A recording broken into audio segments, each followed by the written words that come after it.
चारों भैया लिहले जनमवा हो रामा चैत महीनवा।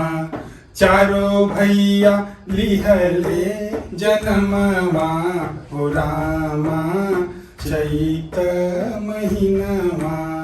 केकर हौवा राम केकर हौवा लक्ष्मण केकर हौवा राम केकर हौवा लक्ष्मण केकर हौवा भरत भुवलवा हो रामा चैत महीनवा। चारों भैया लिहले जनमवा हो रामा चैत महीनवा। चारों भैया लिहले जनमवा हो रामा चैत महीनवा। कौसल्या के राम सुमित्रा के लक्ष्मण कौसल्या के राम सुमित्रा के लक्ष्मण कैकेयी के भरत भुवलवा हो रामा चैत महीनवा। कैकेयी के भरत भुवलवा हो रामा चैत महीनवा। चारों भैया लिहले जनमवा हो रामा चैत महीनवा। चारों भैया लिहले जनमवा हो रामा चैत महीनवा। शानदार प्रस्तुति। लव और कुश दोनों सगे भाई हैं, दोनों जुड़वा भाई हैं और उच्च शिक्षा प्राप्त हैं। एक असाध्य बीमारी से ग्रसित भी हैं। भारत सरकार को लिखा, प्रेसिडेंट ऑफ इंडिया से लेकर के और प्रधानमंत्री जी को लिखा, सबको लिख करके और गुहार लगा रहे हैं कि हमारे रोग का इलाज किया जाए।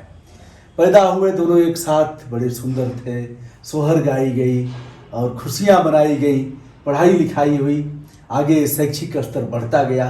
उसके बाद एक बीमारी ऐसी आई जिसमें लगा कि अब अंग धीरे धीरे शिथिल हो रहे हैं। कौन सी बीमारी है वह? मस्कुलर डिस्ट्रॉफी, मांसपेशियों की दुर्बलता। मस्कुलर डिस्ट्रॉफी जी। टाइप कौन सा है? LGMD, limb guard muscular dystrophy. अच्छा, इसमें आप अपना अपना आप लोग नाम बताइए। मेरा नाम लव तिवारी है। आप बड़े हैं जी। कई मिनट बड़े हैं? कितना? 5 मिनट। 5 मिनट जी। तो आप और आप कुश हैं? जी जी।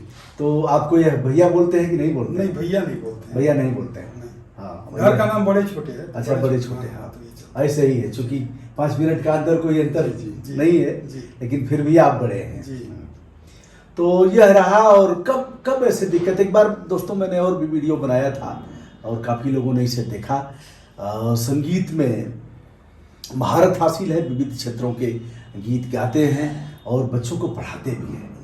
आपकी शैक्षिक योग्यता क्या है? जी, हमारी शैक्षिक योग्यता BSc बायोलॉजी, उसके बाद फिर हमने MBA किया। हाँ। अभी इस समय मैं B.Ed कर रहा हूँ। अच्छा जी।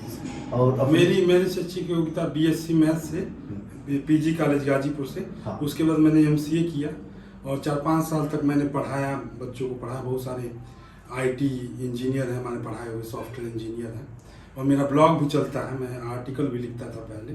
अब इस समय मैं एक कंपनी में कार्यरत हूँ। क्या लग रहा है, जैसे इसका कोई इलाज नहीं है क्या इस बीमारी का? इलाज किसी चीज पे आप इनिशिएट करेंगे, कुछ करेंगे तब तो कुछ निकल के आएगा। गवर्नमेंट कहती है कि इस टाइप के रेयर डिजीज के लिए हमारे पास फंड ही नहीं है, और कहती है कि 5 लाख 10 लाख में एक आदमी को होता है। ऐसा कुछ नहीं है। हमारे गाजीपुर में ही 300 से अधिक पेशेंट हो गए हैं। अच्छा, इसके? जी जी, इसी के हैं? जी जी, अक्सर फोन आता रहता है। आपने अच्छा। एक बार वीडियो बनाया था, तो उसके बाद उसमें मोबाइल नंबर डाला था और देश के कोने कोने से आता। कभी दोस्तों, मुख्यमंत्री और प्रधानमंत्री को संविधान पढ़ना चाहिए, दोनों लोगों को। बात हमारी कड़वी लगेगी, लेकिन इनको आर्टिकल 21 तो पढ़ लेना चाहिए। अब भाई हम कहेंगे तो लोग कहेंगे बड़बड़ बड़बड़ बोलते हो। ऐसे ही मैं विधि सम्मत बात कर रहा हूँ। देश का कोई भी व्यक्ति दवा के अभाव में नहीं मरेगा। राज्य का दायित्व है कि उसका समुचित इलाज कराएगा, भोजन के अभाव में नहीं मरेगा। लेकिन और ऐसा है भी नहीं कि नहीं करा सकते हैं। बड़े बड़े इनके मेडिकल कॉलेज हैं, एम्स है, और नहीं है तो फिर विदेश में अनुरोध करके और ऐसे। एक मिनट हम आपका थोड़ा सा हाँ। कहेंगे कि कोरोना जैसे कोविड जैसे महामारी का इलाज आपने एक साल में जो भी, तो इस पे कुछ करेंगे तो जरूर निकल के आएगा, बट इस पे कुछ करेंगे तो कुछ इनिशिएट करेंगे। अगर फॉरेन में भी इलाज हो तो ऐसे करना चाहिए, और एक देश का दूसरा देश के लोग सहयोग करते हैं, तो ऐसे मामले में देश में एकमात्र दक्षिण भारत में इसका हॉस्पिटल है। हाँ, उत्तर भारत में आप गाजीपुर शहर में है, मैं अपने घर को अगर डायमीटर मान लूँ और 10 किलोमीटर का अगर क्षेत्र ले लेता हूँ तो मेरे पास 30 से 35 पेशेंट हैं जिनका मैं नाम बता सकता हूँ। तो उत्तर भारत में क्यों नहीं है हॉस्पिटल? मैं सरकार से ये पूछना चाहता हूँ। अब हॉस्पिटल ब्रदर है क्या, जी। मैं बोलूंगा तो लोगों को बहुत खराब लगेगा। जी। यहाँ सर्जन नहीं है। जब बाबा आए थे तो एक सर्जन आजमगढ़ से, एक सर्जन हाइड्रोसील का भी ऑपरेशन करना होगा तो बनारस रेफर होगा, और मुफ्त चिकित्सा बहनों भाई चल रहा है सब। अब लोग नशा चढ़ा हुआ है, लेकिन जो मैं बात कर रहा हूँ यह जो देश का सबसे पवित्र लोकतंत्र का ग्रंथ है उसके हवाले से, उसके आलोक में बात कर रहा हूँ। इलाज होना चाहिए, और चाहे जो परिस्थिति आए।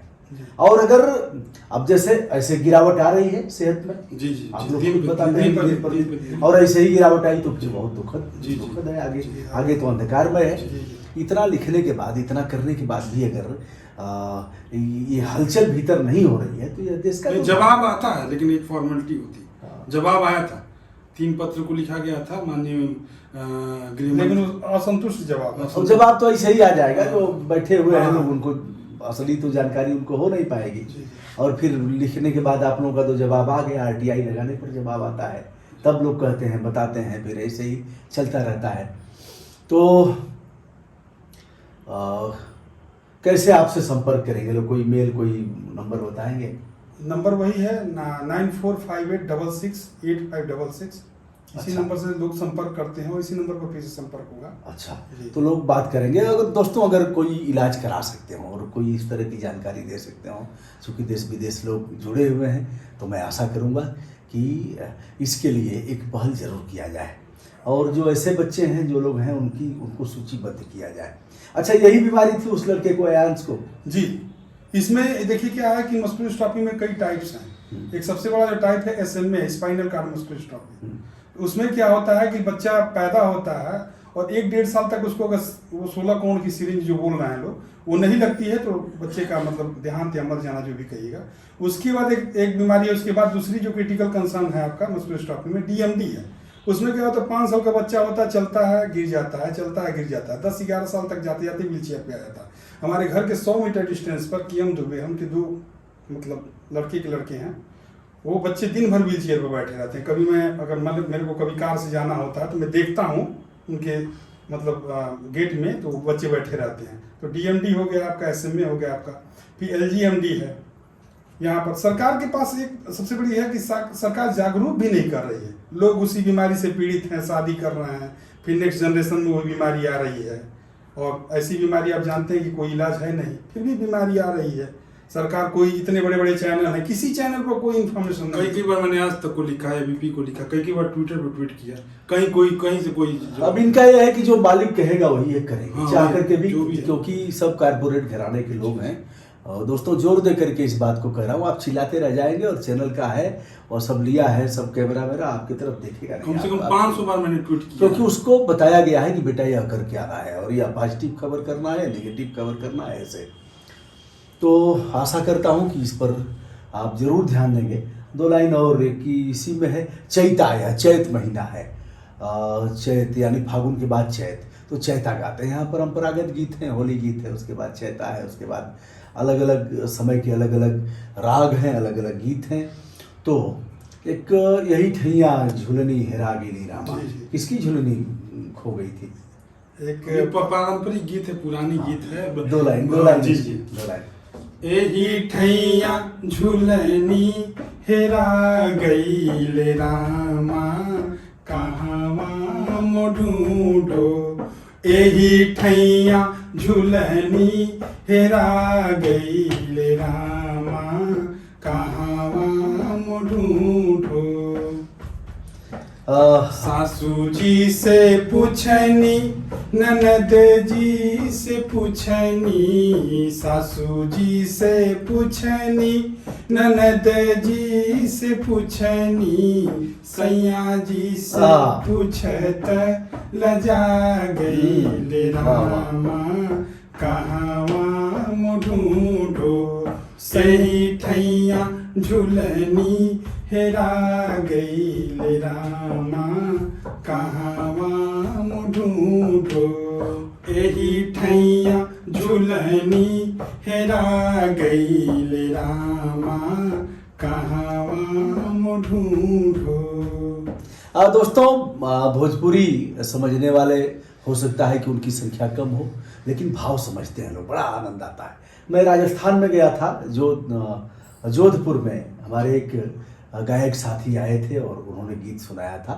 तो अब समझ में तो मेरे भी नहीं आया, लेकिन लोग उसको भाव समझ रहे थे। भाव कुछ यूँ था कि कछुआ बड़ा ईश्वर में भक्ति रखता था, और कछुई जो थी उसकी पत्नी उतनी आस्था नहीं थी। एक बहेलिया पकड़ के ले जाता है और फिर पानी में उबालते हैं कछुआ को। पानी में उबाल करके उसका जो ऊपरी कवच है वो उससे उबालते उबालते खत्म हो जाता है। कछुआ तड़प तड़प करके मरता है। कछुई कह रही है कि देखो यही ना तुम्हारी आस्था थी, देखो कैसे तुम्हारा अंतिम समय आ रहा है। और कछुआ कह रहा है मत बोलो तुम, हमें ऊपर वाले पर विश्वास है। ऐसे आते आते पानी गर्म होता है और पीड़ा असह्य हो जाती है, लेकिन ऊपर वाले ने सुना दरकार। क्या हुआ पता है? नहीं, बहुत तेजी से आंधी तूफान और बरसात हुई, और इतना पानी बरसा कि सब आग ठंडी हो गई, और उसी पानी में कछुआ फिर से चले गए। तो यह है दोस्तों, आशा करता हूँ आप इस विषय का संज्ञान लेंगे, और ऐसे तमाम हमारे जो जवान हैं, हम वहाँ भी गए थे, हमने कुछ दिया भी, जो भी हमारे पास था, हजारों रुपए हमने दिया वहाँ। लेकिन अफसोस कि न सुशासन बाबू का ज्ञान चक्षु खुला, और न दाढ़ी वाले बाबा का नहीं खुला। बारिश करेंगे। एक बारात में हमने देखा था नोट, मेरा ज्ञान चक्षु उस समय नहीं खुला था, नहीं तो मैं अपराध दर्ज करा था। नोट बंदूक की नाल में ऐसे लगा करके 100-100 का नोट फायर कर रहे थे। यह आपराधिक कृत्य है, आप ऐसा नहीं कर सकते। बारिश हुई नोटों की, कोरोना, और उसमें जो नए नए बच्चे रखे गए थे, कान पकड़ के निकाल करके बाहर कर दिया गया। ठेका वाली नौकरी थी, 11 महीने वाली नौकरी। तो बारिश हेलीकॉप्टर और जहाज बारिश करेगी ऊपर से, गगन मार्ग से, लेकिन दवा के लिए पैसे नहीं जी, पैसे नहीं है। और गुस्सा आकर के रुक गया है। भान में जाए तुम्हारा सुशासन। अगर ऐसे लोगों के लिए तुम्हारा स्नेह स्रोत सूख गया है, तो भान में जाए तुम्हारा भाषण, और भान में जाए तुम्हारा सुशासन। आशा है इन्हें सद्बुद्धि आएगी और ऐसे लोगों का इलाज कराएंगे। दोस्तों, मैं हूं ब्रजभूषण दुबे, यूट्यूब चैनल ब्रजभूषण मार्कंडे से। लो और उसके साथ हमारा कुछ बिगाड़ेंगे नहीं। हम जो भी कर रहे हैं संविधान सम्मत कर रहे हैं, लोकतंत्र में जहाँ तक हमारा अधिकार है। बहुत से लोग ऐसे कहते हैं कि यह हुआ, और जो मैं दिखाई तो रहा हूँ, मैं दुश्मन थोड़ा ही हूँ आपका, मैं तो बता रहा हूँ कि ऐसा भी है, ऐसा भी होना चाहिए। उसके बाद भी अगर नहीं है और हमें आप दुश्मन समझ रहे हैं तो लटका दीजिए। और हमारा तो कुछ है भी नहीं कि ठावाएंगे, बुलडोजर चलवाएंगे। प्रणाम, सादर नमस्कार।